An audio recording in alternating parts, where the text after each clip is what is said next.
Today we're going to read one of the stories from Frog and Toad Are Friends by Arnold Lobel. And he is one of our favorites, and Frog and Toad are some of my favorite characters. I'm reading the whole book. We can't read, Ella wants to read the whole book, but it's 53 pages. I think YouTube would explode. So we'll read the first story. Frog and Toad Are Friends. Yeah. Basil's eating popcorn. And table of contents, we're going to read Spring.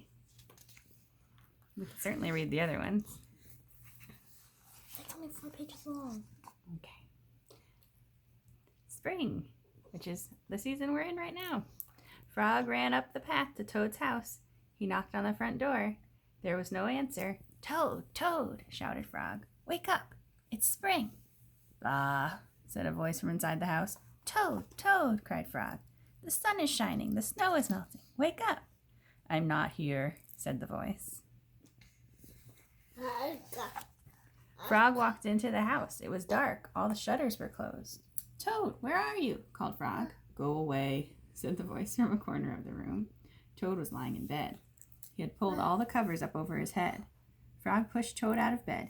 He pushed him out of the house and onto the front porch. Toad blinked in the bright sun. Help, said Toad. I cannot see anything. Don't be silly, said Frog. What you see is the clear, warm light of April, and it means that we can begin a whole new year together, Toad. Think of it, said Frog. We will skip through the meadows and run through the woods and swim in the river. In the evenings, we will sit right here on the front porch and count the stars. You can count them, Frog, said Toad. I will be too tired. I'm going back to bed. Toad went back into the house.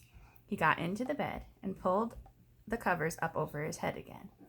But Toad, cried Frog, you will miss all the fun. Listen, Frog, said Toad. How long have I been asleep? You've been asleep since November, said Frog. Well then, said Toad, a little more sleep will not hurt me. Come back again and wake me up about 1/2 May. Good night, Frog. Okay. But Toad, said Frog, I will be lonely until then. Toad did not answer. He had fallen asleep. Frog looked at Toad's calendar. The November page was still on top. Frog tore off the November page. He tore off the December page, and the January page, and the February page, and the March page. He came to the April page. Frog tore off the April page too. Then Frog ran back to Toad's bed. Toad, Toad, wake up. It's May now. What? Said Toad. Can it be May so soon? Yes, said Frog. Look at your calendar. Toad looked at the calendar. The May page was on top. Why, it is May, said Toad as he climbed out of bed. Then he and Frog ran outside to see how the world was looking in the spring. That's a nice day to get outside and look at how the world is looking in the spring.